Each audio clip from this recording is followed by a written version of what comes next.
Wes from Team Vis Paintball here, and today we will be disassembling and reassembling the Tippmann A5 cyclone feed system. Okay, the first thing you want to do is take off your cyclone feed system hopper. All you do is turn it to the right and pull off. The next thing you want to do is on the other side, on the front side of your marker, you'll see a 3/16 Allen screw here, and just remove that. It should come right off. So the next thing you want to do is let this hang freely. It doesn't really matter what you do with it. But the next thing is there's a screw right there. Use a flathead screwdriver just to unscrew it. This should happen very easily. It's not very tight on there. And there's one thing you gotta notice once you take it out, that there is an O-ring, a small little O-ring, if you guys can see that. I'll zoom up on that. Yeah, it just sits on the end of the screw like that. Yeah, anyways, now that you have your cyclone feed system off your gun, the next thing you want to do is take off your paddles.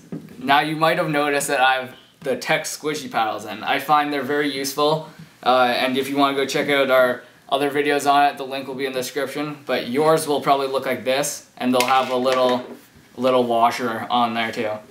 So the next thing you want to do is just take it off with my screwdriver here.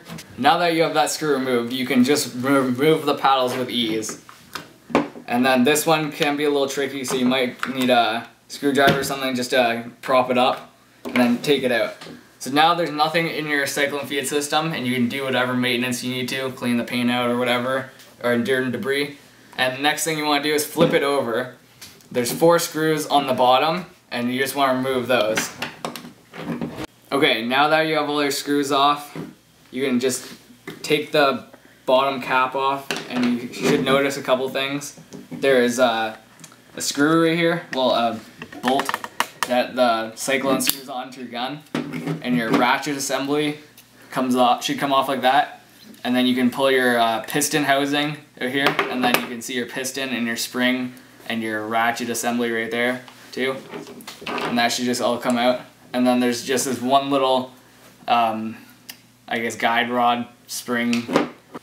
Now that you have taken everything out of the cyclone feed system, you probably want to wipe down any remaining oil and paint that's got in there, because when you break a ball in your cyclone, it's not very good, and you would mostly want to clean it all out, like even the inside here. May as well if you're already doing this. So the next thing you want to do is get your lube, and then just lube up the bottom plate here, just with a little amount. It doesn't have to be a lot. Just spread that around here, just so your ratchet flows freely and doesn't have any hiccups.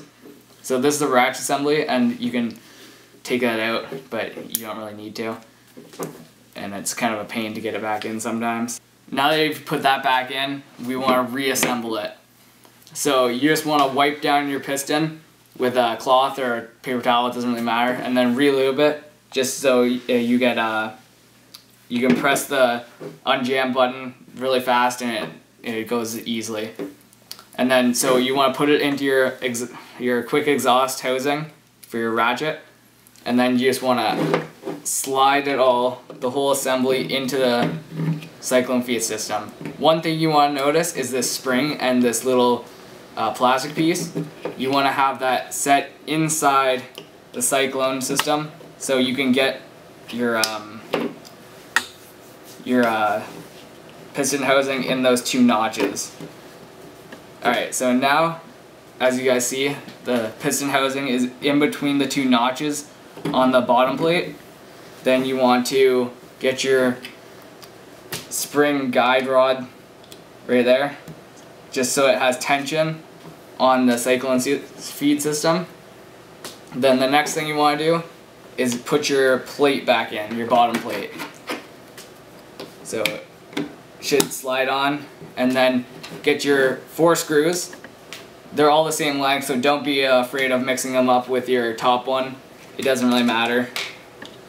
Before tightening down the back cap with the screws, make sure your cyclone is in proper working order, like this. because I've had times where I've put it all back together and then pressed it, and it's just totally not working. So you have to unscrew all 4 screws, take it all apart, and do it all over again. And that's just not fun. Okay guys, for my needs, I'm putting the Tech D squishy paddles. For your needs it might be different. You might have the stock paddles or just something else. Anyways, it's the same process, it just do the same as what I'm doing. So what you want to do is put your bottom plate in first, and it's shaped like a D, so they only go on one way. And then the neat thing about the squishy paddles, they have like an interlocking feature. It's very useful. And then once you got them in, you take your screw that you took off at the very start of the video, and you put that in the top of the cyclone.